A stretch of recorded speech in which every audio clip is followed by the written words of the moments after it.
اعوذ باللہ من الشیطان الرجیم بسم اللہ الرحمن الرحیم۔ سورہ فاطر کا پہلا رکوع۔ بسم اللہ الرحمن الرحیم۔ الحمد للہ فاطر السماوات والارض جاعل الملائکۃ رسلا اولی اجنحۃ مثنى وثلاث ورباع یزید فی الخلق ما یشاء ان اللہ علی کل شیء قدیر۔ ما یفتح اللہ للناس من رحمت فلا ممسک لها وما یمسک فلا مرسل له من بعده وهو العزیز الحکیم۔ یا ایہا الناس اذکروا نعمت اللہ علیکم هل من خالق غیر اللہ یرزقکم من السماء والارض لا الہ الا هو فأنا تؤفکون۔ وَإِن يُكَذِّبُوكَ فَقَدْ كُذِّبَتْ رُسُلٌ مِّن قَبْلِكَ وَإِلَى اللَّهِ تُرْجَعُ الْأُمُورُ۔ يَا أَيُّهَا النَّاسُ إِنَّ وَعْدَ اللَّهِ حَقٌّ فَلَا تَغُرَّنَّكُمُ الْحَيَاةُ الدُّنْيَا وَلَا يَغُرَّنَّكُم بِاللَّهِ الْغَرُورُ۔ إِنَّ الشَّيْطَانَ لَكُمْ عَدُوٌّ فَاتَّخِذُوهُ عَدُوًّا إِنَّمَا يَدْعُو حِزْبَهُ لِيَكُونُوا مِنْ أَصْحَابِ السَّعِيرِ۔ الذين كفروا لهم عذاب شديد والذين آمنوا وعملوا الصالحات لهم مغفرة وأجر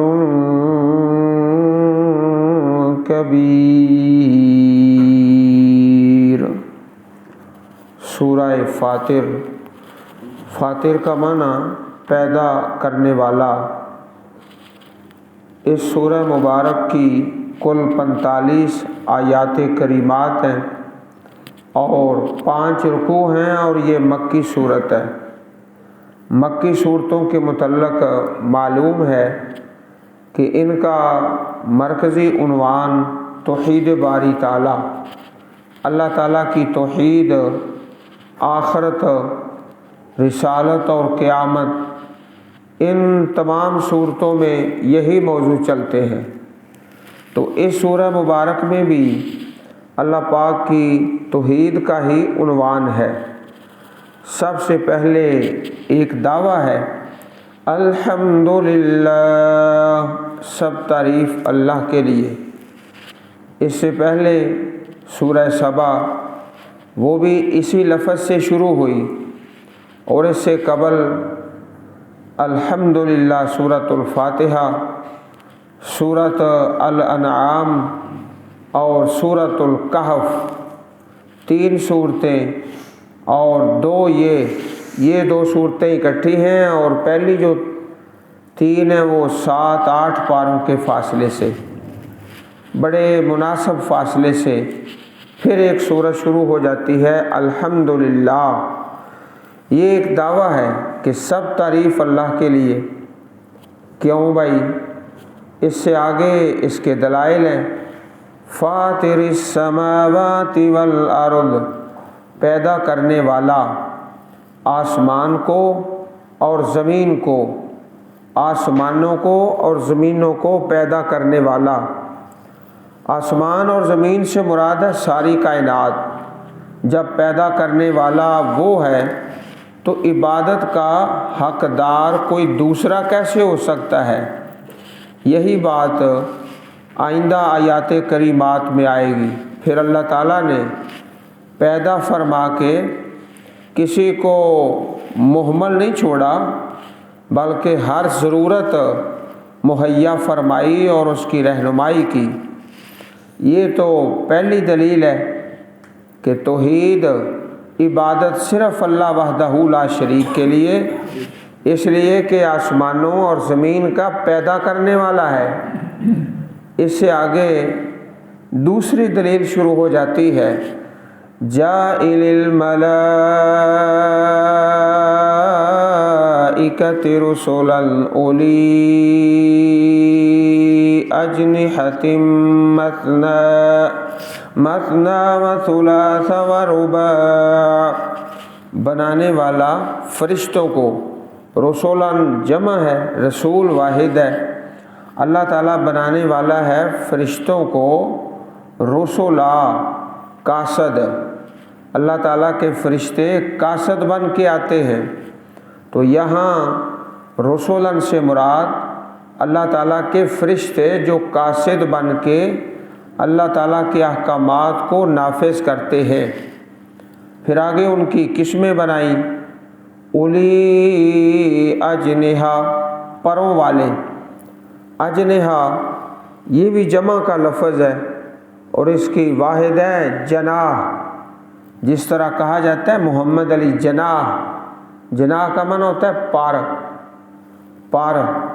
اولی اجنحہ، پروں والے، پروں والے اللہ تعالیٰ کے فرشتے، مثنا، دو، کم از کم جو پر ہیں وہ 2 ہیں، اور زیادہ بہت ہی زیادہ، وثلاث، اور 3 2 پر بنائے اور 3 ورباع، اور 4۔ اللہ تعالیٰ کے ایک تو وہ فرشتے ہیں جو وحی لے کر آتے ہیں، حضرت جبریل الروح الامین۔ اس کے علاوہ بھی اللہ رب العزت کے فرشتے، جس طرح حدیث میں ذکر ہے ملک الجبال، پہاڑوں کا فرشتہ۔ چنانچہ پیارے رسول علیہ الصلاۃ والسلام کا وہ واقعہ جو سفر طائف کا ہے، طائف کے سفر کا، آپ واپس آ رہے تھے بڑے غمزدہ، فانطلقت وانا محموم علی وجہی فلم استفق الا وانا بقرن ثعالب۔ قرن ثعالب ایک جگہ ہے، وہاں پر آ کے کچھ افاقہ ہوا، فرفعت راسی، میں نے اپنا سر اٹھایا، فاذا انا بسحابۃ، اوپر بادل نظر آئے، قد اظلتنی، فنظرت فاذا فیہا جبریل، ان بادلوں میں اللہ تعالیٰ کے فرشتے جناب جبریل ہیں۔ فنادانی، آپ نے، جناب جبریل نے مجھے آواز دی، فقال ان اللہ کا سمع قول قومک لک وما ردوا علیک، اللہ تعالیٰ نے تمہاری قوم کی بات کو سن لیا ہے، جو آپ نے کہی، جو انہوں نے جواب دیا، اللہ پاک نے سارے کا سارا سن لیا ہے۔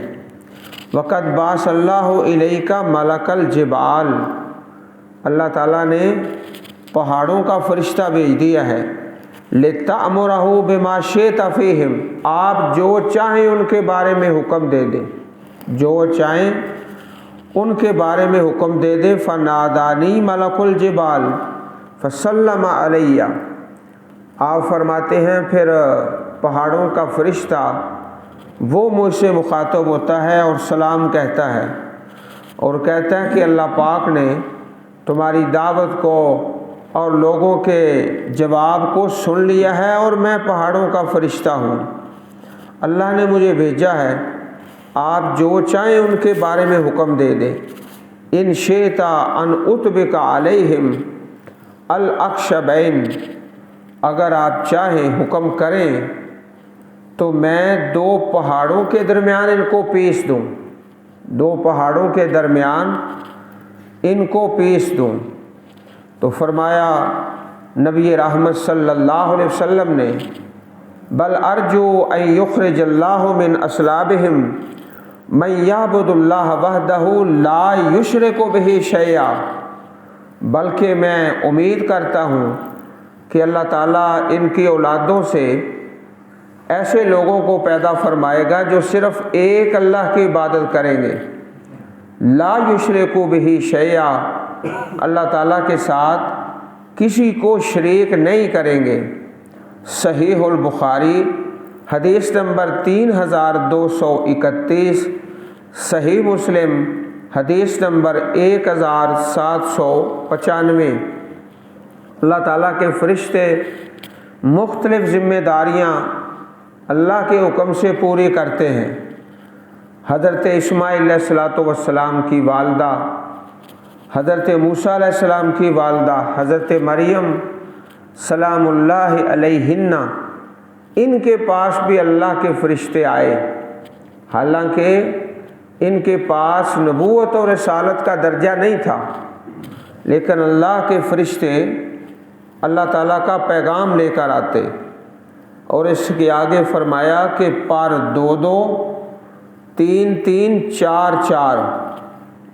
اور حدیث مبارک میں ہے، پیارے رسول صلی اللہ علیہ وسلم نے فرمایا کہ جب معراج شریف کی رات ہے، حضرت جبریل کو اپنی اصلی شکل میں دیکھا ہے، اپنی اصل شکل میں، تو آپ کے 600 جناح 600 پر تھے، 600 پر تھے۔ اور ایک تفسیر کے اندر اس طرح مروی ہے کہ ایک پر اتنا بڑا ہے جتنا زمین سے آسمان ہے، تو 600 پر حضرت جبریل کا۔ صحیح البخاری حدیث نمبر 4857۔ اور حدیث پاک میں ایک بڑا پیارا واقعہ ہے، اور صحیح بخاری شریف میں بڑی تفصیل کے ساتھ ہے۔ 3 آدمی تھے، اللہ تعالیٰ نے ان کی آزمائش اور امتحان کا فیصلہ فرما لیا۔ ابرص ہے، اقرع ہے، اعمیٰ ہے، 3 آدمی۔ ایک کوڑ کی بیماری والا، جلد خراب ہے، دوسرا وہ سر سے گنجا ہے، اور تیسرا نابینا ہے۔ اللہ تعالیٰ نے ان تینوں کا امتحان لے لیا اور ایک اپنا فرشتہ بھیج دیا۔ یہ اللہ تعالیٰ کے فرشتوں کی مختلف ذمہ داریاں ہیں، امتحان کے لیے بھی آ جاتے ہیں۔ پہلے ایک کے پاس جسے کوڑ کا مرض ہے، جلد خراب ہے، تمہاری کیا خواہش ہے، تم کیا چاہتے ہو؟ جلدن حسنا، اچھی جلد مل جائے، لوگ مجھ سے نفرت کرتے ہیں۔ فرشتہ ہاتھ پھیرتا ہے، اللہ تعالیٰ صحت عطا فرماتے، جلد صحیح سالم۔ پھر دوسری مرتبہ کون سا مال چاہتے ہو؟ اونٹ چاہتا ہوں، حاملہ اونٹنی اللہ کے حکم سے ملتی ہے، مال میں برکتیں ہو جاتی ہیں۔ دوسرا آدمی جو سر سے گنجا ہے، تم کیا چاہتے ہو؟ میرے سر پہ بال آ جائیں۔ اللہ تعالیٰ کے حکم سے سر پہ ہاتھ پھیرتے اللہ پاک کا فرشتہ، تو اللہ پاک سارے بال اگا دیتے ہیں۔ اس حدیث پاک سے علماء کرام نے ایک مسئلہ اخذ کیا ہے کہ اگر مصنوعی طریقے سے کسی کے سر کے بال اگا دیے جائیں علاج کر کے، تو شرعی طور پر جائز ہے، شریعت میں جائز ہے۔ اس حدیث پاک سے جس طرح وہ گنجے نے اپنا علاج کرایا اس فرشتے سے، مصنوعی طور پر جو وگ لگاتے ہیں، اس کی شریعت میں گنجائش نہیں، اس کا جواز نہیں۔ ہاں، علاج کر کے بال اگا دیے جائیں تو اس کا ذکر اس حدیث پاک میں موجود ہے۔ پھر اسے بھی مال مل جاتا ہے اللہ تعالیٰ کے حکم سے، گائے اور آگے برکتیں ہی برکتیں۔ تیسرا آدمی نابینا ہے، اس کے پاس بھی اللہ کا فرشتہ جاتا ہے، تم کیا چاہتے ہو؟ مجھے آنکھیں مل جائیں۔ اللہ کے حکم سے فرشتہ ہاتھ پھیرتا ہے، آنکھیں ملتی ہیں اور مال ملتا ہے بکریوں کی شکل میں، بکریوں کی شکل میں۔ اللہ تعالیٰ نے پھر وہی فرشتہ دوبارہ بھیج دیا، آزمائش ہے، امتحان ہے۔ وہ آدمی جسے کوڑ کی بیماری ہے، اس کے پاس سب سے پہلے آتا ہے انسانی شکل میں، محتاج اور سوالی بن کے، کہتا ہے اس وقت کو یاد کر جب تو بیمار تھا، اللہ نے تمہیں صحت دے دی، اور تنگ دست تھا، اللہ نے تمہیں مال دیا، میری مدد کر۔ اللہ کا آسرا یا اس کے بعد پھر تیرا ہے۔ وہ آگے سے 2 لفظ بولتا ہے، عزیز بھائیوں اچھی طرح سن لو اور نوٹ کر لو۔ ایک کہتا ہے انی وجدت کابرن ان کابرن، میں تو جد پشتی امیر تھا، میں کب تنگ دست تھا، کب محتاج تھا، میرے باپ دادا بڑے چودھری تھے، مالدار تھے۔ دوسرا لفظ یہ بولتا ہے ان الحقوق کثیرۃ، ان الحقوق کثیرۃ، خرچے بہت زیادہ ہیں، خرچے پورے نہیں ہوتے، اپنے تیری مدد کیا کریں۔ تو ان 2 لفظوں سے ہمیشہ پرہیز کرنا ہے۔ اللہ کا شکر ہے ہماری حالت بڑی کمزور تھی، اللہ پاک نے اب آسانی فرمائی ہے۔ اور یہ کہنا کہ میرے خرچے پورے نہیں ہوتے، یہ بھی علماء کرام نے اس حدیث کی روشنی میں منع فرمایا۔ اس بے نصیب نے بھی یہی کہا تھا ان الحقوق کثیرۃ، خرچ بہت زیادہ ہیں، اپنے خرچ پورے نہیں ہوتے، تیری مدد کس طرح کریں۔ اللہ تعالیٰ نے پھر اس کو ویسے ہی کر دیا جیسا وہ تھا۔ دوسرا آدمی جس کے پاس گائے کی شکل میں مال ہے اور اس کے سر کے بال بھی اللہ کے حکم سے صحیح ہو گئے، وہی فرشتہ سوالی بن کے، تو اس طرح مریض تھا اور لوگ تو اس سے نفرت کرتے تھے، اللہ نے تجھے مال بھی دے دیا۔ وہی 2 لفظ یہ کہتا ہے جو پہلے نے کہے، ان الحقوق کثیرۃ، خرچے بہت زیادہ ہیں، اور میں کب تنگ دست تھا، میں تو مالدار تھا، کابرن ان کابرن، باپ دادا سے مالدار تھا۔ اللہ تعالیٰ کے حکم سے وہ بھی ویسے ہی ہو گیا جیسے پہلے تھا، مال بھی گیا، صحت بھی گئی، 2 ہار گئے، ایک جیت گیا۔ وہ کون ہے؟ نابینا۔ اللہ تعالیٰ کے حکم سے اللہ نے اسے بینائی عطا فرمائی، آنکھیں مل گئیں۔ اللہ پاک کا فرشتہ اسی حالت میں سوالی بن کے اس کے پاس آتا ہے، تو وہ اللہ کا بندہ کیا کہتا ہے؟ ہاں میں بیمار تھا، اللہ نے مجھے صحت عطا فرمائی اور آنکھیں عطا فرمائی، اور یہ جو مال ہے جتنا تجھے ضرورت ہے لے جا، جو تو لے جائے گا وہ مجھے زیادہ پیارا ہے اس مال سے جو تو چھوڑ جائے گا، جو چھوڑ کر جائے گا اور جو لے کر جائے گا، جو لے کر جائے گا وہ مجھے زیادہ پیارا ہے، جتنی تمہیں ضرورت ہے لے جا۔ اللہ پاک کا فرشتہ اس کے سامنے اظہار کرتا ہے کہ میں کوئی سوالی نہیں، کوئی مانگنے والا نہیں، امتحان ہے بس، امتحان میں 2 ناکام ہوئے ہیں، ایک کامیاب ہو گیا، نابینا ہے۔ اور اللہ تعالیٰ نے کئی ایسے نابینے آدمی پورا قرآن مجید حفظ کر جاتے ہیں اور قرآن کریم کے ماہر حافظ اور قاری بن جاتے ہیں اللہ تعالیٰ کے حکم سے۔ اللہ پاک ان کو کامیابی عطا فرماتا ہے۔ تو گزارش یہ کر رہے تھے کہ فرشتے اللہ پاک کے مختلف ذمہ داریاں، کبھی امتحان کے لیے، کبھی پیغام پہنچانے کے لیے یزید فی الخلق ما یشاء، زیادہ کرتا ہے تخلیق میں، بناوٹ میں جو چاہتا ہے۔ کسی کو زیادہ قد عطا فرماتا ہے یزید، کسی کو زیادہ حسن و جمال عطا فرماتا ہے، اور کسی کو زیادہ پر دے دیتا ہے اپنے فرشتوں سے 600 پر اور زیادہ۔ ان اللہ علی کل شیء قدیر، بے شک اللہ تعالیٰ ہر چیز پر قادر ہے۔ یہ دلیلیں ہو گئیں، پہلے دعویٰ الحمدللہ، اس کے بعد ایک دلیل کہ اللہ تعالیٰ آسمان و زمین کا پیدا کرنے والا ہے، دوسری دلیل اللہ پاک فرشتوں کو بنانے والا ہے، 2 2 3 3 4 4 پروں والے، اور تیسری دلیل کہ اس سے بھی زیادہ کرتا ہے تخلیق میں جس کو چاہتا ہے۔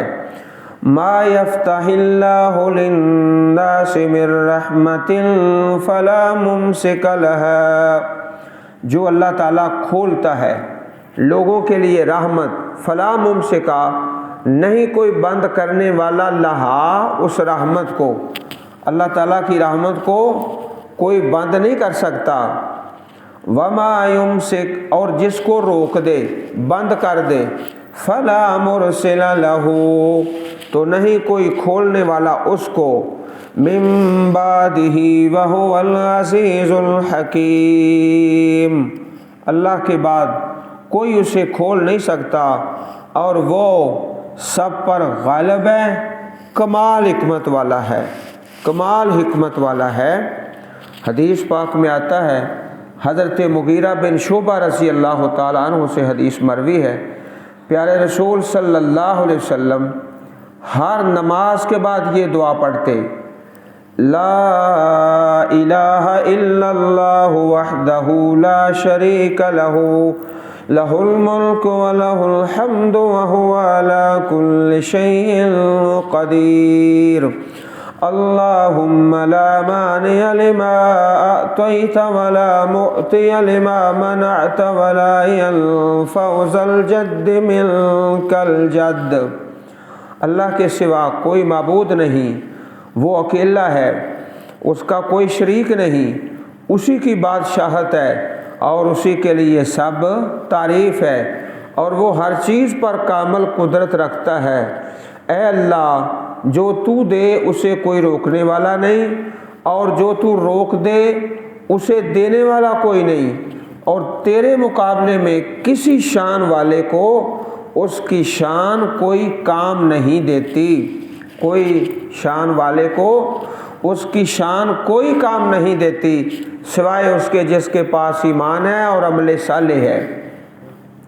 یہ تو نماز کے بعد آپ وظیفہ پڑھتے، اسی قسم کا وظیفہ رکوع کے بعد، چنانچہ صحیح مسلم شریف میں حدیث ہے، پیارے رسول صلی اللہ علیہ وسلم جب رکوع سے اٹھتے تو یہ دعا پڑھتے، سمع اللہ لمن حمیدہ، یہ پڑھ کے ربنا ولک الحمد ملء السماء وملء الارض وما بینہما وملء ما شئت من شیء بعد انت احق ما قال العبد وکلنا لک عبد اللہم لا مانع لما اعطیت ولا معطی لما منعت ولا ينفع ذا الجد منک الجد۔ یہی دعا آپ رکوع کے بعد بھی کھڑے ہو کر پڑھتے، سمع اللہ لمن حمیدہ، اللہ نے سن لیا اس آدمی کی بات کو جس نے اس کی حمد کی، تعریف کی، آسمان اور زمین کے بھرنے کے برابر سب تعریفیں اللہ کے لیے، اور اللہ کے بندوں میں جتنی بھی اللہ تعالیٰ کی تعریف کی ہے، اللہ تعالیٰ اس سے زیادہ حق رکھتا ہے۔ احق ما قال العبد، بندوں نے جو بھی تعریف کی اللہ تعالیٰ اس تعریف سے زیادہ حقدار ہیں۔ وَكُلُّنَا لَكَ عَبْدٌ، ہم سارے کے سارے تیرے بندے ہیں، اس سے آگے پھر یہی دعا، اللہم لا مانع لما آتیت ولا مؤتی لما منعت ولا ینفع ذا الجد منک الجد۔ یا ایہا الناس اذکروا نعمت اللہ علیکم، اے لوگو یاد کرو اللہ کی نعمت کو جو تم پر ہے، هل من خالق غیر اللہ، کیا ہے کوئی پیدا کرنے والا اللہ کے علاوہ، یرزقکم من السماء والارض، جو تمہیں رزق دے آسمان سے اور زمین سے، لا الہ الا ہو، نہیں کوئی معبود مگر وہ، فَأَنَّا تُؤْفَكُونَ، تو تم کہاں بہکائے جاتے ہو، وَإِن يُكَذِّبُوكَ فَقَدْ كُذِّبَتْ رُسُلٌ مِّن قَبْلِكَ وَإِلَى اللَّهِ تُرْجَعُ الْأُمُورُ، اور اگر وہ آپ کی تکذیب کرتے ہیں تو تحقیق جھٹلائے گئے کئی رسول آپ سے پہلے، اور اللہ ہی کی طرف ترجع الامور، تمام کام لوٹائے جائیں گے۔ یہ نبی علیہ الصلوۃ والسلام کو تسلی ہے کہ آپ سے پہلے بھی بہت سارے اللہ کے رسولوں کی تکذیب کی گئی۔ یا ایھا الناس ان وعد اللہ حق، اے لوگو بے شک اللہ کا وعدہ سچا ہے۔ جس طرح عرض کیا کہ مکی صورتوں میں جو مرکزی عنوان ہے توحید اور آخرت، اللہ تعالیٰ کا وعدہ قیامت حق ہے۔ فلا تغرنکم الحیات الدنیا، نہ دھوکہ دے تمہیں دنیا کی زندگی، ولا یغرنکم باللہ الغرور، اور نہ دھوکہ دے تم کو اللہ کے بارے میں، الغرور دھوکہ دینے والا شیطان، اس کے دھوکے میں نہ آنا۔ اللہ تعالیٰ کے بارے کس طرح دھوکہ دیتا ہے، کسی کو کہتا ہے اللہ ہے ہی کوئی نہیں، یہ نظام کائنات کا خود بخود چل رہا ہے، کسی کو کہتا ہے اللہ تعالیٰ تو ہے لیکن وہ بڑا غفور و رحیم ہے، گناہ کر لو کوئی بات نہیں معافی مل جائے گی، اس طرح بھی دھوکہ دیتا ہے۔ اور عربی زبان میں ایک لفظ ہے تصویف، یہ نکلا ہے صوفہ سے۔ ایک دھوکہ یہ دیتا ہے یہ نیکی ہے نا تو ٹھیک ہے تم کر لینا، لیکن آج کی بجائے کل کر لیں گے، کون سا وقت ختم ہو گیا ہے، یہ بھی اس کا دھوکہ ہے، اس کو کہتے ہیں تصویف۔ کسی کو کہا اللہ پاک ہے ہی کوئی نہیں، کسی کو کہا گناہ کر لو بڑا غفور و رحیم ہے، کسی کو کہا یہ نیکی آج کی بجائے کل کر لیں گے، اس مہینے نہیں تو اگلے مہینے کر لیں گے، مختلف قسم سے دھوکہ دیتا ہے۔ ان الشیطان لکم عدو فاتخذوہ عدوا، بے شک شیطان تمہارے لیے دشمن ہے، تم اس کو دشمن پکڑو، دشمن بناؤ۔ جس آدمی کو اپنے دشمن اور دوست کی شناخت نہیں، وہ بھی کوئی انسان ہے، وہ بھی کوئی بندہ ہے، جس کو یہ نہیں پتا میرا دشمن کون ہے اور دوست کون ہے، یہ دشمن ہے، اس سے دشمنی کرو۔ انما یدعو حزبہ، یقیناً وہ بلاتا ہے اپنے گروہ کو، لیکونوا من اصحاب السعیر، تاکہ وہ ہو جائیں جہنم والوں سے۔ الذین کفروا لہم عذاب شدید، وہ لوگ جنہوں نے کفر کیا ان کے لیے عذاب ہے بڑا سخت۔ والذین آمنوا وعملوا الصالحات، اور وہ لوگ جو ایمان لائے اور عمل کیے صالح نیک عمل، اللہم اجعلنا منہم، یا اللہ ہم سب کو ان میں شامل فرما۔ لہم مغفرہ، ان کے لیے بخشش ہے، واجر کبیر، اور اجر ہے بڑا، بہت بڑا۔ اللہ تعالیٰ جس کو بڑا کہے وہ کتنا بڑا ہوگا، بہت بڑا ہوگا، ان کے لیے اجر ہے کبیر اللہم اجعلنا منہم سبحان ربک رب العزت عما یصفون وسلام علی المرسلین والحمد للہ رب العالمین.